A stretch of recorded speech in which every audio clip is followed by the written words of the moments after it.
polémica al final, que no valía la pena que se transmitiera. Yo también pensé eso. Dije, bueno, gloria a Dios, Señor, tú tienes... Sí, Dios sabe cómo hace las cosas y por qué las hace como las hace. Muy bien, mis hermanos, pues vamos a la palabra. Damos gracias a Dios por los que ya estamos. Ojalá que poco a poco vayan llegando más. Estábamos dando un tiempito para que llegaran, pero pues no se les dio muchas ganas, así que vamos a comenzar. Amén. Vamos a leer nuestras Biblias, hermanos, en Mateo capítulo 6. Mateo capítulo 6. Voy a pedirles que estén orando, hermanos, por Judith, que anda malona. Mi esposa no vino porque Judith anda bastante malilla y pues necesitamos estar orando por ella y les pedimos de sus oraciones por ella. Mateo 6 del 5 al 7, ¿lo tienen? Mateo 6 del 5 al 7. Sí, del 5 al 7. Sí, lo tenemos.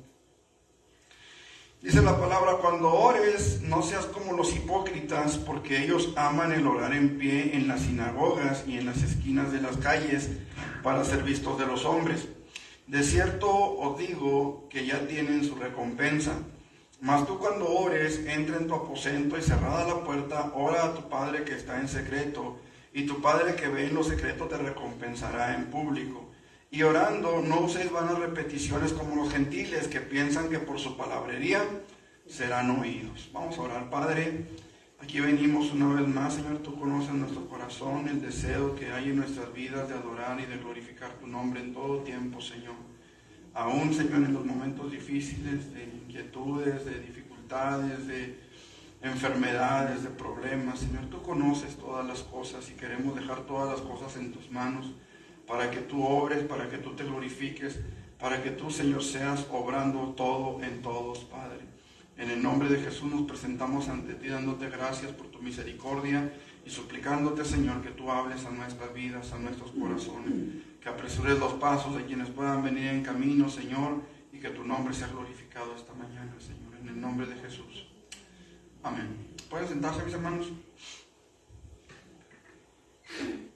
Gloria a Dios. Hemos estado viendo, hermanos, las enseñanzas de Jesús en los capítulos 5 al 7 de Mateo. Ya vimos cómo es el cristiano. Vimos que el cristiano es bienaventurado, que el cristiano es la sal de la tierra, es la luz del mundo. Ya vimos cómo vive el cristiano. Ya vimos que el cristiano vive en fidelidad a Dios, vive en comunión con sus hermanos, con sus semejantes. Hoy nos toca ver, hermanos, desde hace algunos días ya, desde que empezamos a hablar acerca de ofrendas y diezmos, desde capítulo 1, versículo 1 del capítulo 6, hemos estado viendo cómo adora el cristiano. Y esto es importante, hermano, que nosotros lo entendamos. ¿Por qué? Porque el Señor habla, hermanos, de que el Padre busca cierta clase de adoradores, no cualquier forma de adoración, no cualquier forma de alabanza es agradable delante de Dios, y eso es algo que tenemos que entender. La palabra del Señor nos dice claramente, hermanos, que el Padre busca adoradores que le adoren ¿cómo? En espíritu y en verdad. Ya dijimos lo que significa adorar en espíritu y en verdad, ¿se acuerdan? ¿O no se acuerdan? ¿Qué es adorar en espíritu? ¿O cómo es adorar en espíritu? ¿Ah? Casi no te escucho, estás muy lejos. No me calles. Ok, adorar en espíritu, dijimos, hermanos, que era adorar desde el interior, desde lo más profundo de nuestro ser, desde las entrañas, ¿verdad? Dicen por ahí en algunas versiones bíblicas, desde los riñones, desde lo más profundo de nosotros, con toda sinceridad, con toda honestidad, adorar delante de Dios. Eso es adorar en espíritu. Pero, ¿qué es adorar en verdad? Conforme a la verdad. ¿Conforme a cuál verdad? Conforme a la palabra de Dios. Una alabanza, una adoración que se dirigen a Dios, pero no son dirigidas a Dios conforme a lo que la palabra enseña, es una alabanza que Dios no va a recibir. Y dijera usted, pues no la recibe con agrado. No, simplemente no la va a aceptar, no la va a recibir. Hay una porción en la palabra que dice, esa oveja coja, tuerta, manca, llévasela a tu príncipe. Preséntasela a tu príncipe, a tu, no sé, a tu López Obrador, a tu Maru Campos, ¿le serás acepto? ¿Se va a agradar de ti? ¿Por qué no? un animal defectuoso. Yo me acuerdo, hermanos, cuando estábamos en la sierra, me da mucha risa porque llegamos a la casa de unos hermanos, ahí en Aracoibo, y la hermana se apuró a preparar un pollo, a cocer un pollo para darnos de comer a los que íbamos a predicar, que íbamos un grupito como de 4 o 5 personas. Y la hermana se preocupó por preparar un pollo y agarró el primero que encontró y se puso a cocerlo, hermanos. Pues se acabó el culto y se acabó la plática y el pollo no estaba, hermanos. dijo el hermano, agarraste el pollo quinceañero, le dijo, el pollo más viejo que encontraste. Obviamente, pues nosotros nos sentimos de todas maneras halagados, ¿verdad?, de que la hermana se preocupara. Pero el asunto es, hermanos, que cuando nosotros sabemos o entendemos a quién vamos a adorar, a quién queremos glorificar, pues tenemos que hacerlo de la mejor manera, no al cabo que es para Dios, sino lo mejor porque es para Dios, ¿sí? Ok, parte de la adoración del cristiano, ya lo vimos, tiene que ver con las finanzas, no voy a volver a entrar otra vez al tema, ya lo vimos bastante tiempo. Pero parte de la adoración del cristiano, hermanos, otro elemento importante en la adoración cristiana tiene que ver con la búsqueda del rostro de Dios en oración. Lo vamos a ver ahorita con el favor de Dios más al rato, pero no podemos concebir un cristianismo sin oración. No podemos concebir un cristianismo sin oración. Jesús abrió el camino al Padre al morir por nosotros en la cruz. ¿Qué dice Hebreos 10, 20 al 22? Hebreos 10, del 20 al 22. Del 20 al 22.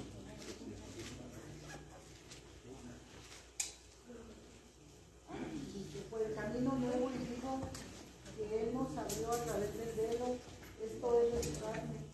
Y teniendo un gran sacerdote sobre la casa de Dios, acerquémonos con corazón sincero, en plena certidumbre de fe, purificando los corazones, Purificados los corazones de mala conciencia y lavados los cuerpos con agua pura. Muy bien. Entonces, ahí lo que estamos viendo, hermanos, es que Jesús abrió el camino para acercarnos al Padre. ¿Cómo dice ahí? A través del velo, dice, esto es su cuerpo. ¿Sí? ¿Qué pasó con el velo, hermanos, en el templo de Jerusalén? ¿Se acuerdan? Se rasgó. ¿Cómo? ¿Por qué no de abajo hacia arriba? Porque era una obra divina, era algo en lo cual el hombre no podía hacer algo, hermanos. Se dice que ese velo era tan grueso, era tan resistente, que una espada bien afilada no podía cortarlo, no podía atravesarlo. ¿Sí? Se dice que era tan pesado que para poderlo colgar y descolgar para limpiarlo, cuando los levitas lo hacían, se requería de 6 hombres fuertes para hacerlo. Entonces no era algo que el hombre pudiera por sus medios, por sus méritos, abrir el camino a la presencia de Dios. Era solamente una obra que el Hijo de Dios podía hacer. Nada más Dios podía hacerlo, y esto fue a través de la sangre de Jesucristo. Mientras el velo se rasgaba en el templo, ¿qué estaba pasando en el Gólgota? Jesús estaba muriendo. En el momento en el que Jesús dice, en tus manos encomiendo mi espíritu, y Él muere, en ese momento y no antes, el velo se rompe. No antes. ¿Por qué no antes? Porque el sacrificio todavía no estaba hecho. Por la misma razón que Jesús le dice a al ladrón que estaba a un lado de él, le dice, de cierto te digo que hoy estarás conmigo en el paraíso. ¿Por qué no le dijo, ya estás conmigo? No, vas a estar. ¿Por qué? Porque el sacrificio, la muerte todavía no se efectuaba. Ya había sido azotado, ya había sido golpeado, ya había sido escarnecido, ya estaba en la cruz, pero todavía no moría. Por eso no le podía decir a aquel hombre, ya estás conmigo en el paraíso. No, hasta que él pudiera entregarse el Espíritu, hasta que él entregara el Espíritu, entonces el sacrificio estaba hecho, entonces el velo se rasga, entonces aquel hombre no va al seno de Abraham, sino que sube directamente al paraíso de Dios. ¿Sí me explico? ¿Por qué? Porque el sacrificio ya estaba hecho. Ahora, Él es nuestro mediador. Vamos a seguir leyendo el texto que dice. Y teniendo un gran sacerdote sobre la casa de Dios. Y teniendo un gran sacerdote sobre la casa de Dios. ¿Qué función tenía el sacerdote? Ministrar. El sacerdote, ya lo vimos en el sacerdocio de los padres, tiene una doble función. El sacerdote representa a Dios cuando enfrenta al pueblo, ¿sí? Pero representa al pueblo cuando enfrenta a Dios. Entonces, ese es el trabajo de Jesús como nuestro sacerdote, como nuestro sumo sacerdote. Él nos representa a nosotros delante del Padre, ¿sí? Y representa al Padre delante de nosotros. Entonces, esa es la labor sacerdotal de Jesús. Y dice, teniendo un sacerdote sobre la casa de Dios. Él es nuestro mediador, Él es nuestro intercesor. ¿Qué más dice? Acerquémonos con corazón sincero. Acerquémonos con corazón sincero. ¿Qué más? En plena certidumbre de fe. En plena certidumbre de fe. Ok. Purificar. ¿En qué? Purificados los corazones. ¿En qué? Sí, ¿cómo debemos enfocar nuestra fe? ¿En qué debemos creer? Ahí está enseguida, purificados los corazones. Ajá. Ahora, la palabra, dijimos en el estudio que tuvimos sobre el tabernáculo, no sé a cuántos les tocó verlo, o cuántos lo hayan visto en la repetición ahí en YouTube. La palabra está representada en el tabernáculo, en el lavacro. Por eso dice ahí, con agua pura. ¿Sí? Acuérdense que en el tabernáculo se llevaba a cabo la purificación de dos maneras. La primera, legalmente o judicialmente, ¿dónde?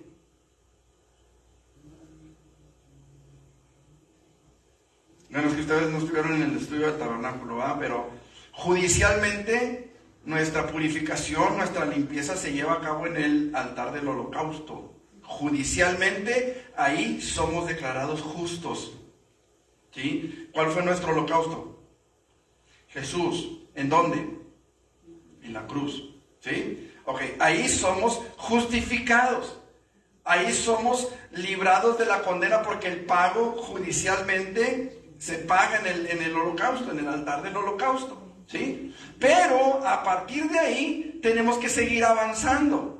Tenemos que seguir caminando en nuestra fe, avanzando en nuestra fe. ¿Qué sigue? Sigue la limpieza que solamente por la palabra de Dios podemos ir logrando. Es la palabra de Dios. Somos justificados por la fe, ¿sí lo saben? Ya, todos nosotros ya fuimos justificados por la fe. ¿La fe en qué? En la muerte de Jesucristo. Pero ahora tenemos que avanzar, crecer, caminar bajo la luz de la palabra, y esa luz de la palabra es la que nos va reflejando cómo somos y es la que nos va cambiando el corazón. Por eso habla ahí de la lavado de los cuerpos, dice con agua pura. Es cuando nosotros somos justificados que empezamos a practicar la palabra y eso va limpiando nuestras vidas. ¿Sí? ¿Queda más o menos claro? ¿Cómo se llama el estudio de Jesús? El tabernáculo. El tabernáculo de reunión. A lo mejor al rato lo vuelvo a dar porque el problema con ese estudio fue que como lo comencé en Urbi y no tengo todo el material, no todo está en YouTube, pero sí hay partes de hecho cuando recién llegamos aquí todavía no terminábamos ese estudio, todavía estábamos viéndolo. Entonces hay partes de escuela dominical del tabernáculo y del templo porque empezamos a ver Mateo 24 aquí cuando llegamos, creo. Entonces están las dos más o menos ahí mezcladas, pero bueno. Entonces, Jesús es nuestro mediador, ¿sí? Cuando oramos en su nombre, entramos en comunión con Dios. Nosotros, los que hemos creído en el Evangelio de Jesucristo, no oramos a terceras personas. No le oramos a la Virgen del Carmen, no le oramos o rezamos a San Judas Tadeo, o como estaba leyendo hace unos momentos, hay una página... estaba viendo una noticia que habla de que el Papa Francisco le reza a San José dormido. Yo si despiertos no hacen nada, pues dormidos menos, ¿verdad? Pero bueno, no le rezamos a San José dormido, no le rezamos a no sé, usted gusta y mande, ¿verdad? San Juan de la Lejón, no. Le oramos al Padre en el nombre de Jesús. ¿Por qué en el nombre de Jesús? Porque todos los méritos para ser aceptos delante de Dios están en Jesús, están en su sangre, están en su sacrificio por nosotros. Yo, Martín Santana, puedo decir que me convertí a los 17 años, puedo decir que a los 18 años fui líder de jóvenes, puedo decir que fui líder de alabanza sin ser músico, fui líder de alabanza en la iglesia donde me congregaba, fui maestro de exploradores del rey, fui explorador del rey, fui líder de varones, fui vicepresidente de varones, fui líder de educación cristiana, estuve en la sierra predicando 4 años. Esos no son méritos delante de Dios. No sé si me estoy explicando. Son obras de justicia que Dios preparó de antemano para que yo, Martín Santana, anduviera en ellas. Pero no son mérito para yo decirle, ay Señor, mira, yo fui a la sierra, Señor, yo anduve en el hospital llevando burritos, ¿verdad? Y a los burritos que iban conmigo a llevar burros. No son méritos por los cuales Dios vaya a decir, no, sí, pues pobre, ya anduvo allá en la sierra caminando 24 kilómetros cada... No son méritos. El único mérito aceptable delante de Dios por la cual mi oración pueda llegar a Él es a través de Jesucristo. Por eso cuando yo oro o yo rezo a un santo, a una imagen de un santo, aparte de que es una imagen que ni me oye, ni me ve, ni me nada, no tiene mérito. ¿Me explico? No tiene ningún mérito delante de Dios. Es que es la madre de Dios. No, espéreme tantito. Dios son 3 personas, Padre, Hijo, Espíritu Santo. Y habla de la Trinidad. Cuando yo digo Dios, estoy hablando de la Trinidad, no estoy hablando de una sola persona. Entonces, decir que María es la madre de Dios es decir que es la madre del Hijo, del Padre y del Espíritu Santo. Y eso es una blasfemia. Es una herejía, porque Dios no tiene principio ni fin. ¿Sí me explico? Decir que Dios tiene mamá es decir que tiene un principio y por lo tanto tiene que tener un fin. Y Dios es eterno, desde la eternidad y hasta la eternidad se escucharán tus alabanzas, dice la palabra del Señor. Entonces Dios no tiene un principio y no tiene un fin. Entonces ¿cuál sería el mérito de María? ¿Haber sido la madre terrena de Jesús? ¿Del Jesús terreno? Porque Jesús era 100% hombre.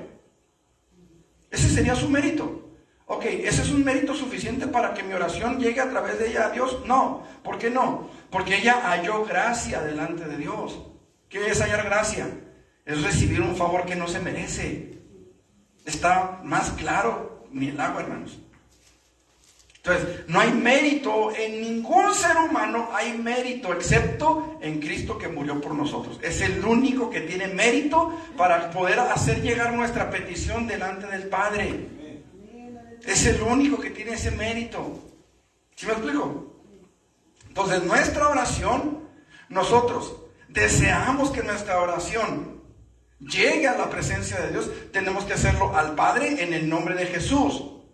¿Sí? Ahora, nosotros deseamos o debemos desear que la oración sea parte de nuestra vida diaria. ¿Por qué? Porque es la manera en la que vamos a comunicarnos con Dios. Es la manera en la que vamos a decirle al Señor cómo nos sentimos, cómo estamos, alegres, contentos, tristes, derrumbados, caídos, qué sé yo. Cualquiera sea nuestra condición, nuestra situación, Dios la conoce, sí, Dios la conoce, pero es necesario para nosotros, no para Él, el venir a su presencia y descargar eso que traemos en Él. Pedro dijo, echando toda vuestra ansiedad sobre Él, ¿por qué? Porque Él tiene cuidado de vosotros. Ahora, aquí el asunto es este. ¿Usted cree que si yo no oro, Dios no tenga cuidado de mí? No, Dios sí lo tiene. Pero ¿no les ha pasado que a veces venimos con unas cargas que venimos hasta jorobados de las cargas que traemos? Nos doblamos en el altar y salimos como si estuviéramos caminando sobre nubes de algodón. ¿Por qué? ¿Quién se benefició de la oración? ¿Dios o nosotros? Entonces, por eso debemos desear que la oración sea parte de nuestra vida diaria. Nuestra oración debe ser hecha con un corazón, dijimos ahorita, sincero, en espíritu y en verdad, igual que cualquier forma de adoración. La oración, repito, es parte importante, fundamental de la adoración cristiana.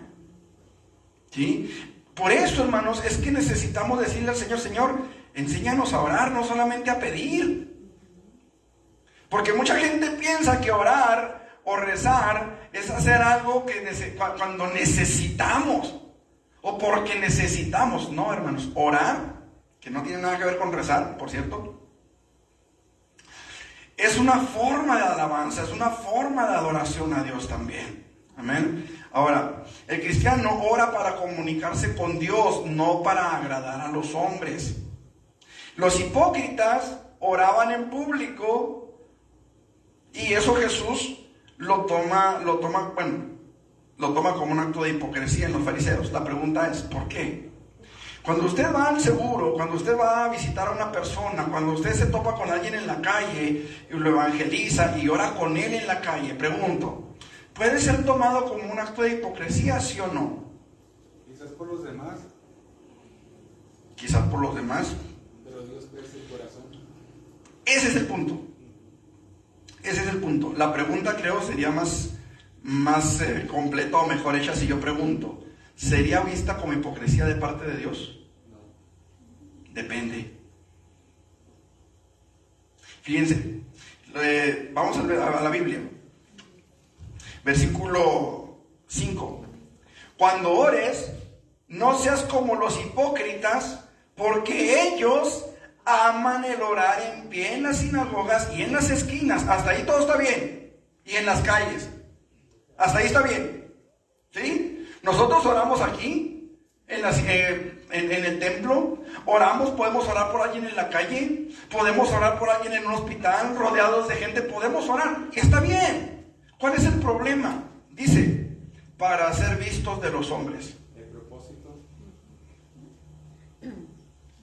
Cuando yo oro y deseo que mi oración sea oída por el Padre y sea recibida y aceptada en olor grato y fragante delante de Él, la intención de mi corazón es lo que va a hacer la diferencia. ¿Me explico? Yo puedo venir, hermanos, y estarme en el altar, hincarme, que nadie me escuche. A lo mejor me voy allá al baño, me voy allá a la oficina o allá arriba al salón donde nadie me vea, donde nadie me escuche.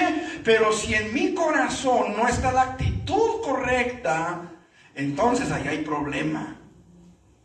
¿Sí me explico? Porque el problema, hermanos, no es como dicen los testigos de Jehová, que sea un pecado orar en público. No, hermanos, el problema es la actitud que yo traigo en mi corazón. Yo oro para comunicarme con Dios, no para que la gente me vea y diga, ay, el hermano, cómo ora, qué bonito ora, tiene horas ahí en el altar y de repente, pues no, no se trata de que la gente me vea hincado ahí, se trata de que Dios reciba mi oración en olor fragante delante de Él. ¿Sí me explico? No podemos nosotros, hermanos, caer en ese error. Miren, los hipócritas oraban en público para ser vistos por los hombres. Otros clamaban vanas repeticiones pensando que sus muchas palabrerías serían oídas. ¿Qué podemos nosotros entender como una vana repetición? ¿Qué sería una vana repetición en nuestros tiempos?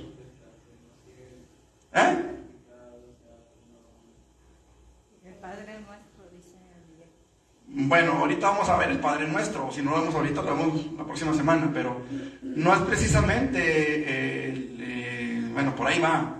Cuando no se hace nacido del corazón, sino como algo que me aprendí de memoria. Mecánicamente, sin entender lo que decimos.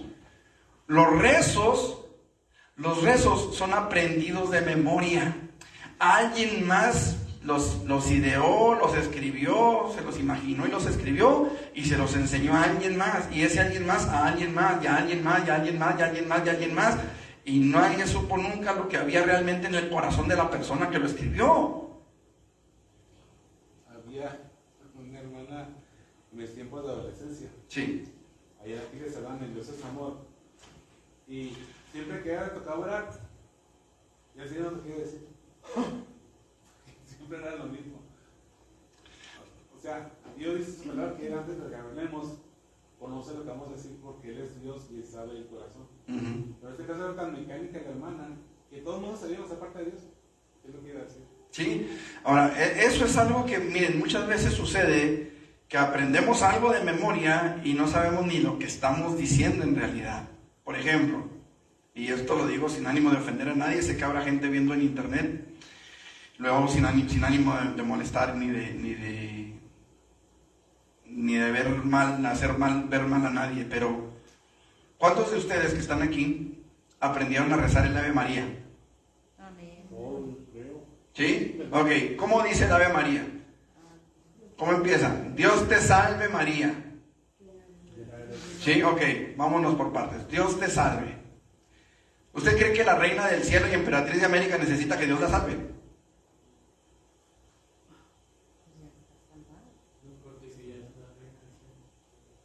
Es una pregunta que va para todos los que aprendimos en algún momento a orar o a rezar el Ave María, o a los que a lo mejor ahorita todavía lo están rezando.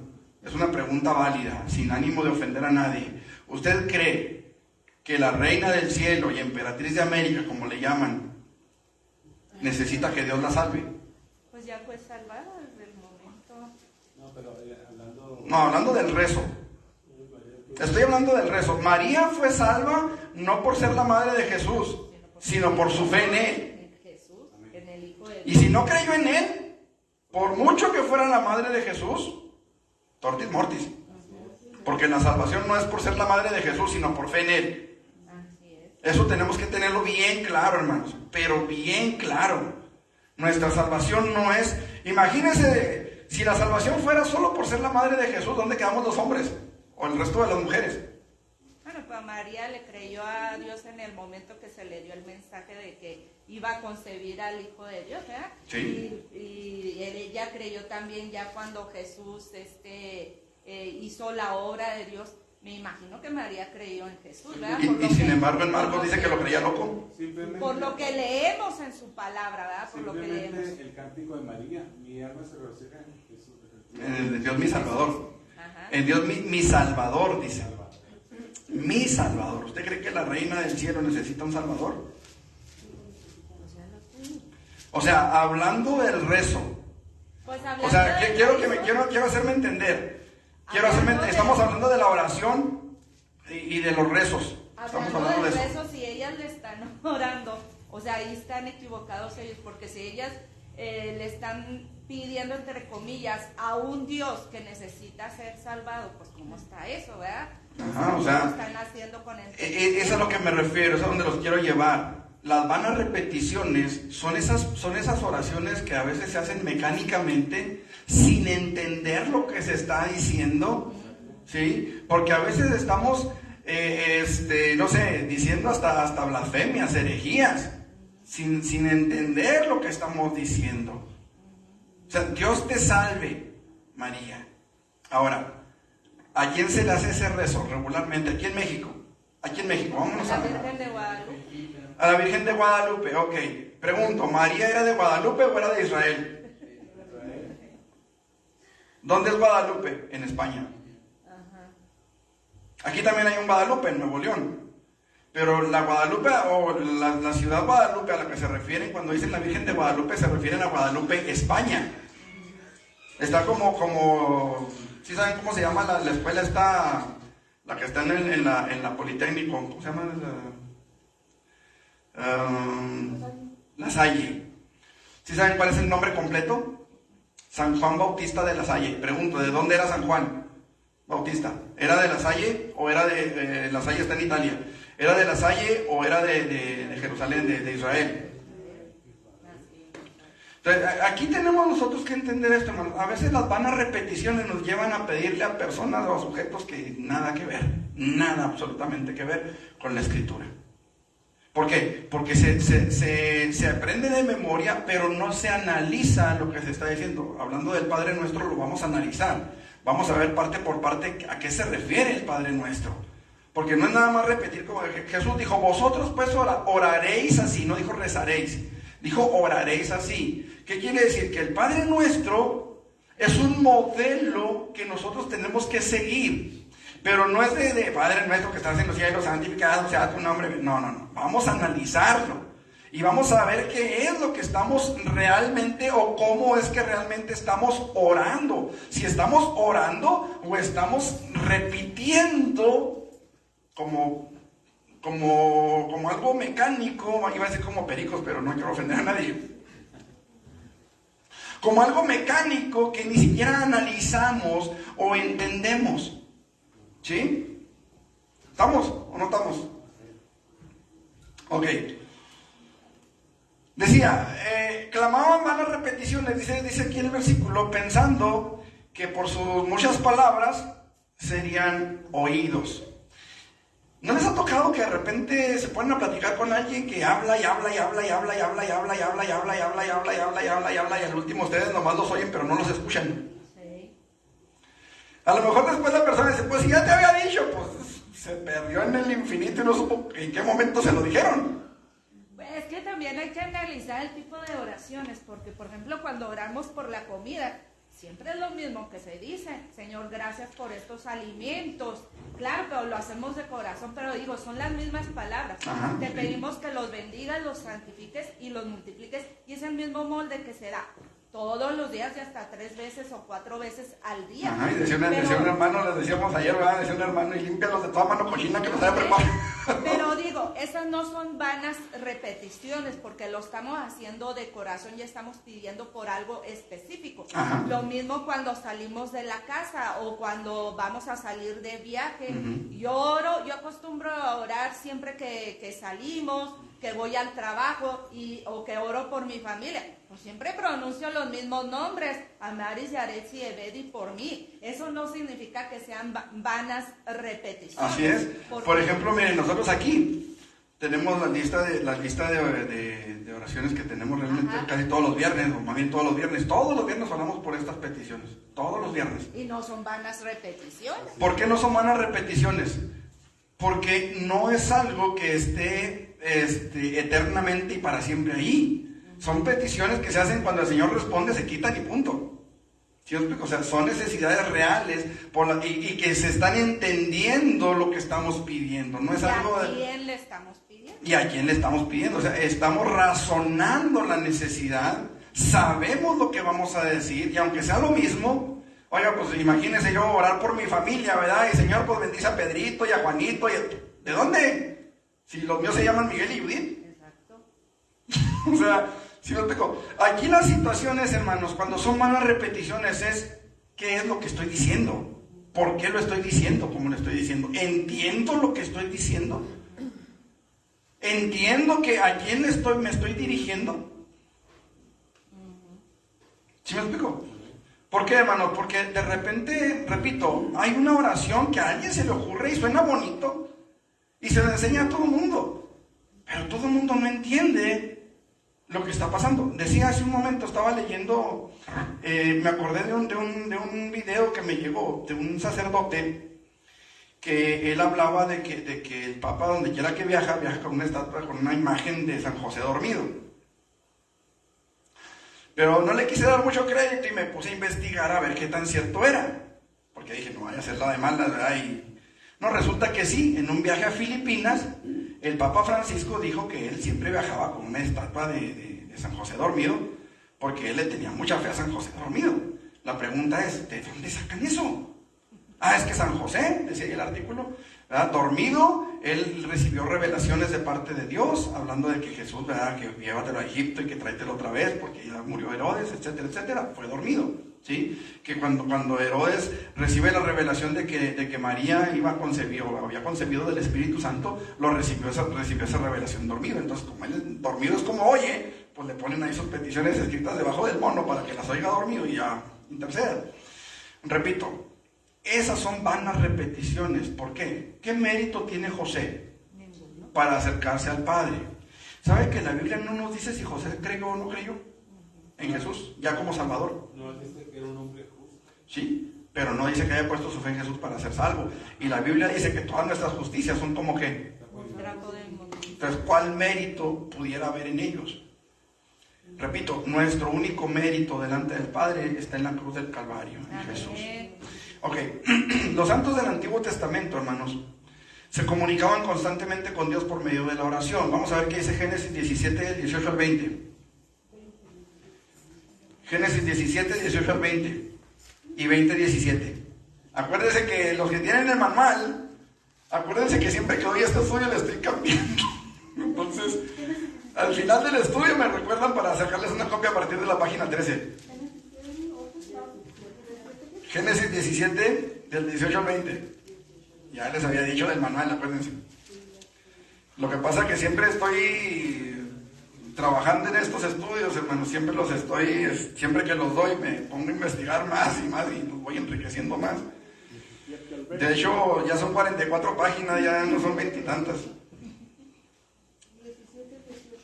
17, 18 al 20. No sé cuántas páginas tiene su manual, hermana. Entonces Abraham se pondrá sobre su rostro y se rió y dijo en su corazón: hombre de 100 años ha de ser hijo, y Sara ya de 90 años ha de concebir. Y dijo Abraham a Dios: ojalá Israel viva delante de ti. Respondió Dios: ciertamente Sara, tu mujer, te dará un hijo y llamará su nombre Isaac. Hasta ahí.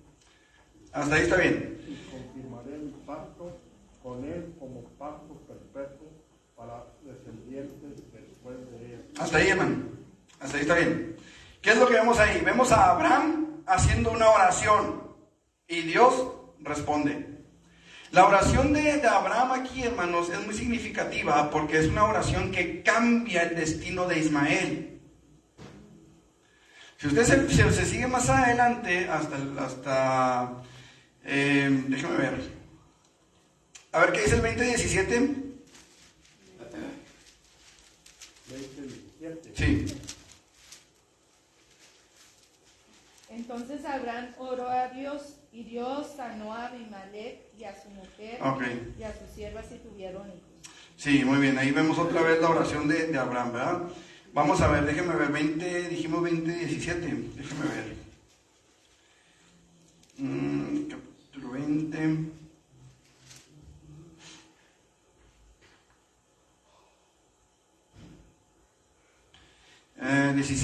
Capítulo 17, 18 al 20. Dice: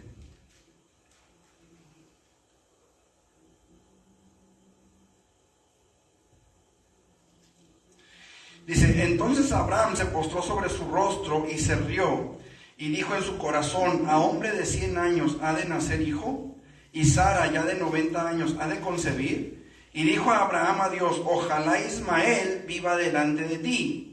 Respondió Dios: ciertamente Sara tu mujer te dará a luz un hijo, y llamará su nombre Isaac, y confirmaré mi pacto con él como pacto perpetuo para sus descendientes después de él.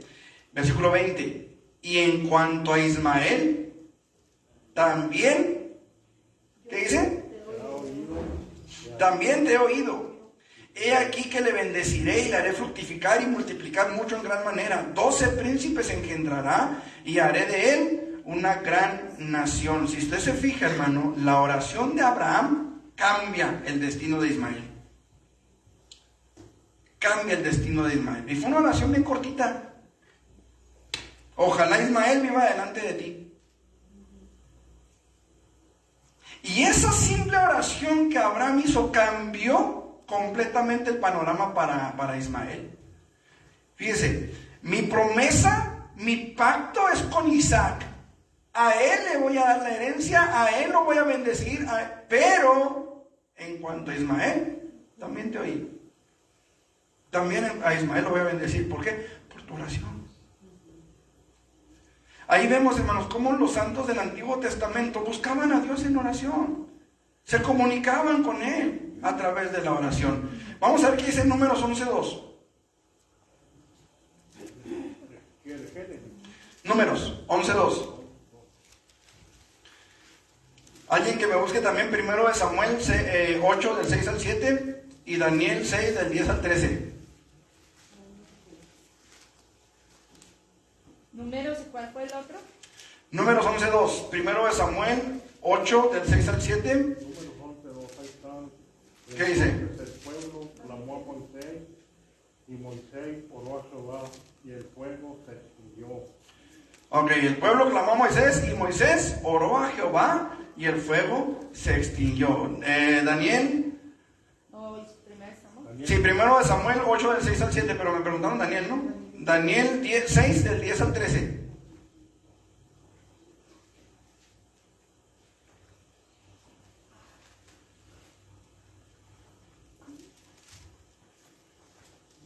Daniel 16. No. 6, Daniel 6. Primero vamos a leer Daniel. Primero Samuel 8 del 6 al 7, ¿qué dice? Pero no agradó a Samuel esta palabra que dijeron: danos un rey que nos juzgue. Y Samuel oró a Jehová. Y dijo Jehová a Samuel: oye la voz del pueblo en todo lo que te digan, porque no te han desechado a ti, sino a mí me han desechado, para que no reine sobre ellos. Ok, a Samuel no le gustó lo que el pueblo estaba hablando. Queremos un rey que nos reine y vamos a hacer como las demás naciones. Dios había separado a Israel para que Israel fuera una nación separada del mundo, diferente de los demás. Me serán un pueblo de sacerdotes y gente santa. Eso era lo que Dios quería. Un pueblo diferente, una iglesia diferente, ¿sí? Una congregación diferente. Pero el pueblo quería ser como las demás naciones de la tierra. Entonces a Samuel no le agrada eso y ora. Se pone a orar: Señor, pues no me gusta lo que estos están haciendo, no me gusta cómo se están comportando, no me gusta lo que... Pero Dios responde. Vemos, hermanos, que la oración era el vínculo para comunicarse con Dios.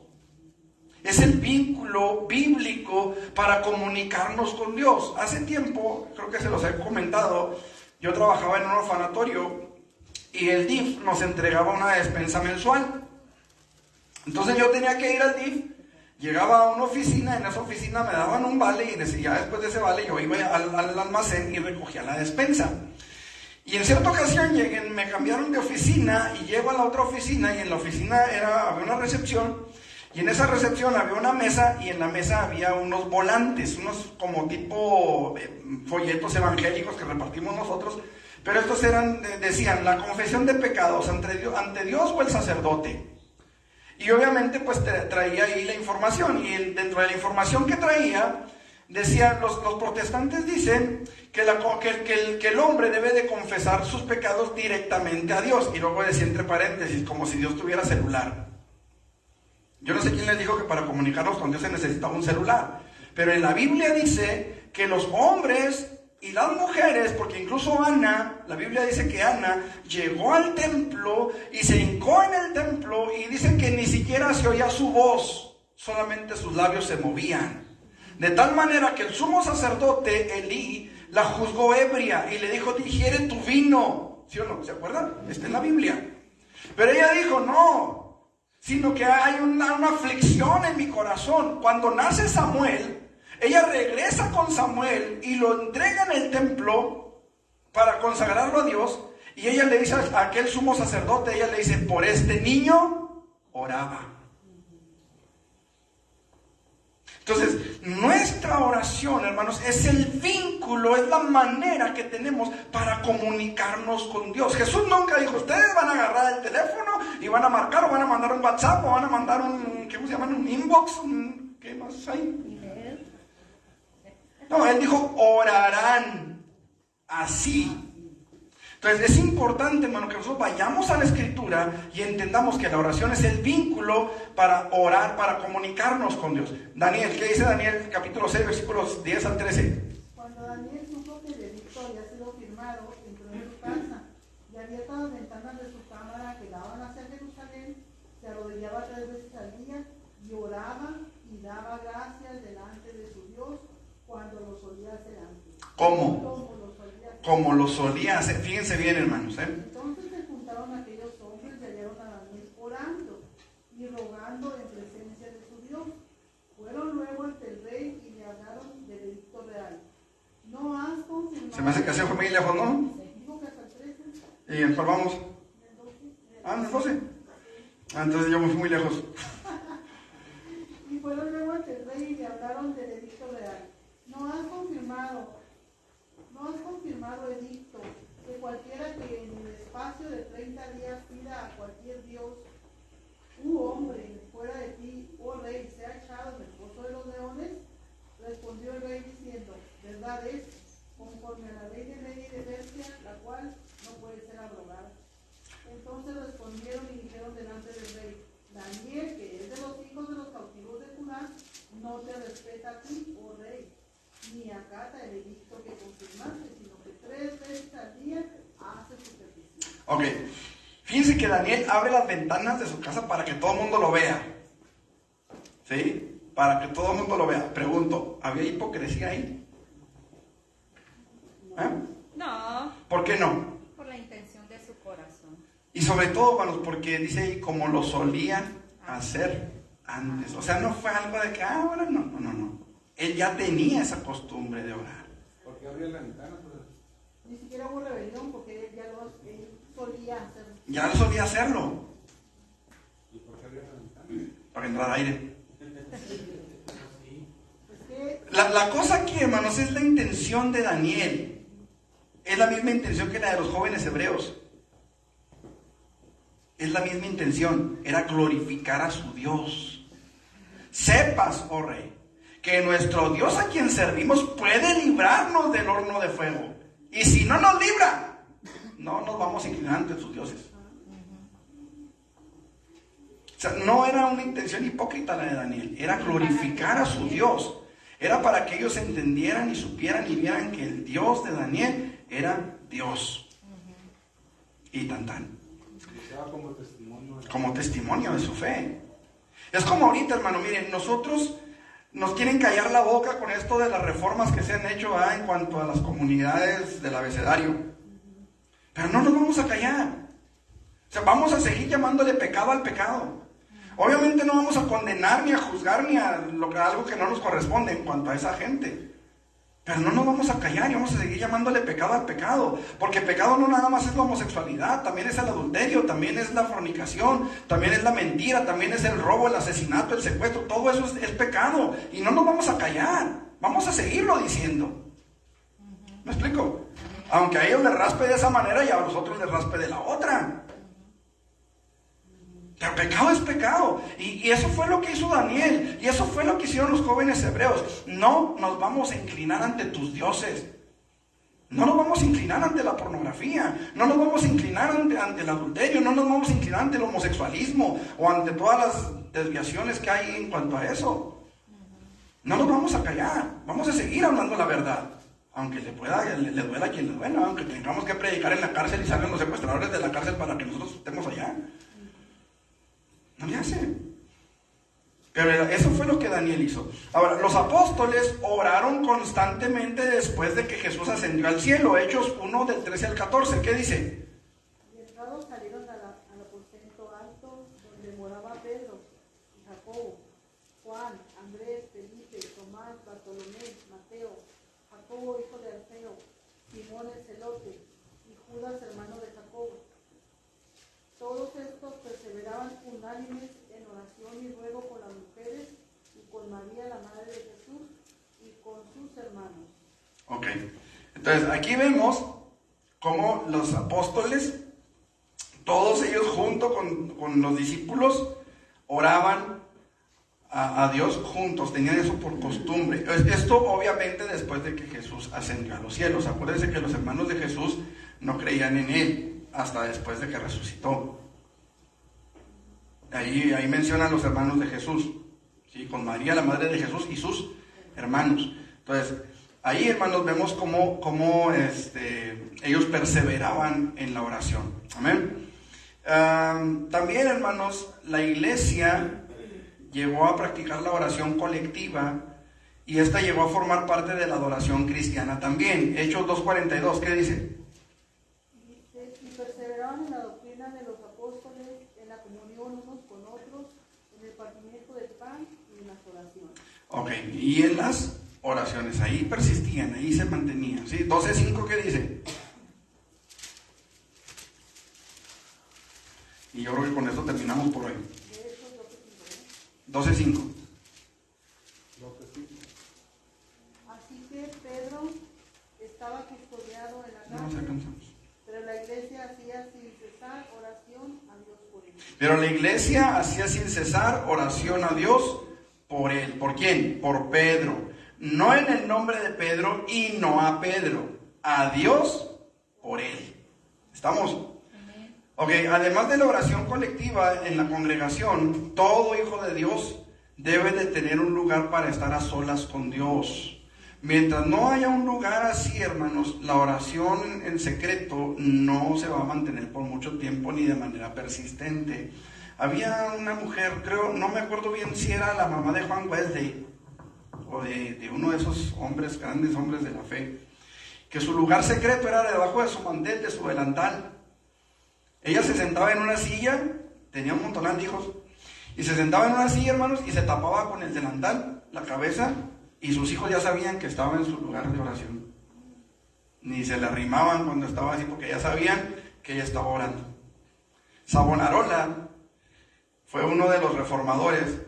Dicen que este hombre tenía las rodillas, hermanos, como si fueran ya como rodillas de camello, porque siempre se hincaba a orar en una piedra, y dicen que esa piedra tiene las marcas de las rodillas, donde él se la pasaba orando ahí.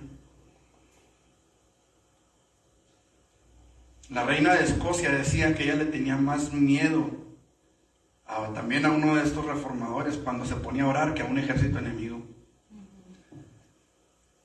Tremendos ejemplos, ¿verdad? Ok, vamos a ver qué dice Marcos 1:35.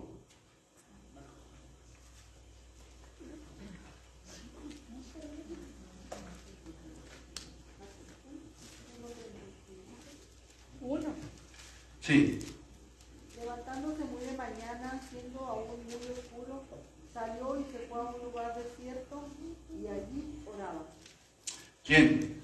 Jesús. Él tenía la costumbre de ir a un lugar desierto y ahí orar. Mateo 14:23 y 6:6.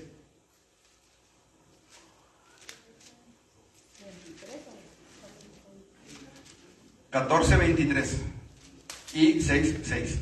Despedida la multitud, subió al monte a orar aparte, y cuando llegó la noche estaba ahí solo.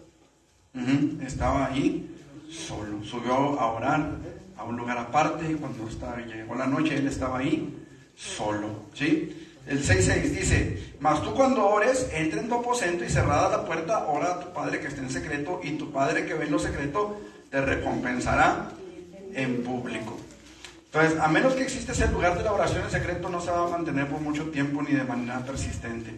La oración en secreto tiene una importancia especial por la mañana para encomendarle el día al Señor. Salmo 5, del 1 al 3. Oirás mi voz de mañana. ¿Sí? De mañana me presentaré ante ti y esperaré. Amén. Había un canto que sacaban de: oh Dios, de mañana me presentaré.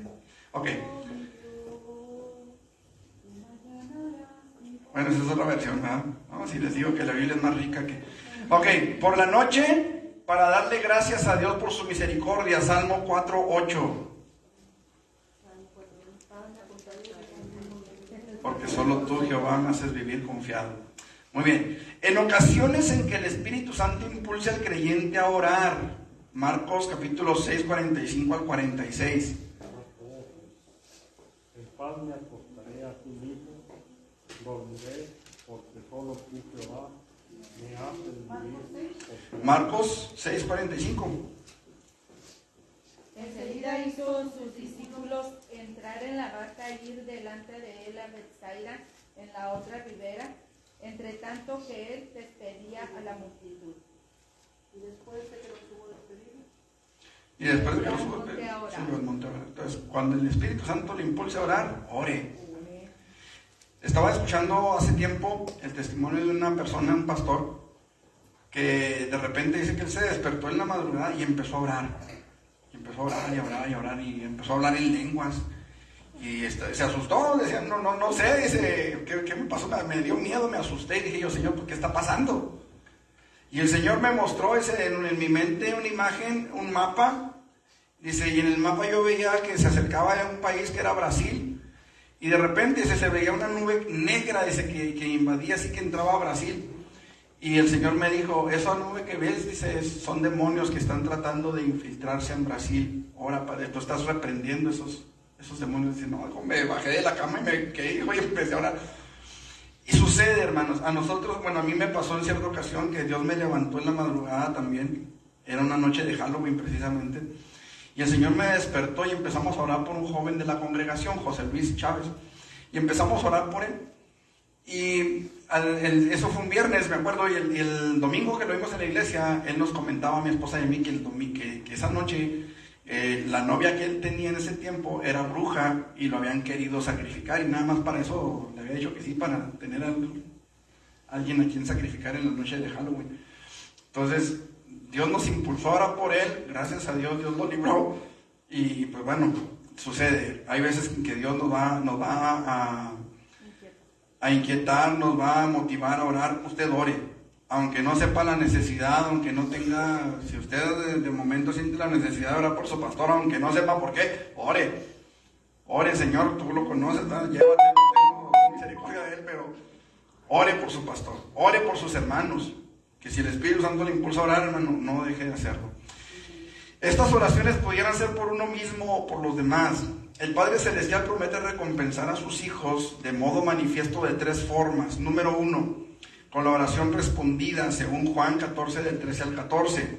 Con su presencia en sus vidas, Éxodo 33, 12 y 14. Y 3, con honra verdadera por la eternidad, Mateo 6, 6. Esta cita la vamos a ver la próxima semana, ¿sí? Es por esta razón que todas las oraciones de los creyentes deben de ir acompañadas con acciones de gracias. Efesios capítulo 5, versículo 20. Amén. ¿Preguntas? Y en el nombre de Jesús, porque dice la palabra de Dios, todo lo que pidieres al Padre en el nombre de su Hijo unigénito, Él os lo hará. Jesús dijo, todo lo que pidieres al Padre en mi nombre, yo lo haré, para que vuestro gozo sea cumplido. Entonces, si lo vimos desde el principio, al Padre en el nombre de Jesús. No hay mérito en nadie más como para decir, no sé, San Martín Santana, no hay méritos. Solamente en el nombre de Jesús. ¿Otra pregunta o comentario? No. Bueno, pues vamos entonces. Yo sí tengo aquí un comentario, hermanos. Cuando traigan dulces al templo, no los dejen en el altar, porque se pegan muy feo en la alfombra. No sé de quién sería esta. No le quiero hacer la prueba del ADN porque no tiene caso. Pero ahí les encargo, sí sale muy caro. Pero ahí les encargo, cuando traigan dulces, ustedes o sus niños procuren que no se queden en la alfombra. Esta la levanté de acá de este lado. Para que por favor, hermanos. Bueno, vamos a prepararnos, hermanos, para nuestro culto. Vamos a orar. Vamos a orar y vamos a poner nuestro culto de una vez en las manos del Señor. Amén. Eterno Dios y buen Padre, te damos gracias, Señor, por tu misericordia, gracias por tu fidelidad, porque has hablado a nuestras vidas y hemos entendido la importancia, Señor, de buscar una vida devocional en ti, Señor. Ayúdanos para que podamos crecer y para que podamos ser edificados, Padre. En el nombre de Jesucristo, muchas gracias, Señor. Amén. Amén. Muy bien, mis hermanos, vamos a prepararnos para nuestro culto. Los que necesiten ir al baño pueden hacerlo y los que no, pues nos sentamos a esperar. Amén.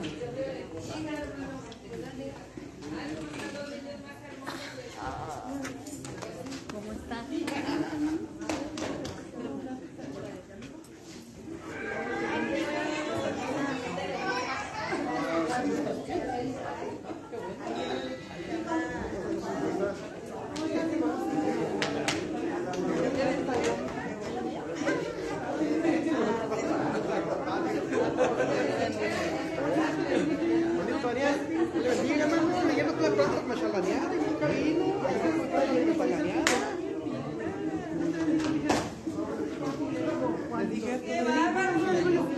Levanto los brazos al cielo, ¿no crees que cuando viene la mano que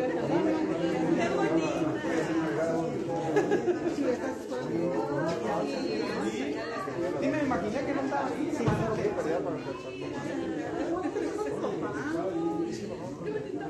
¿a cuánto no? Ajá, sí.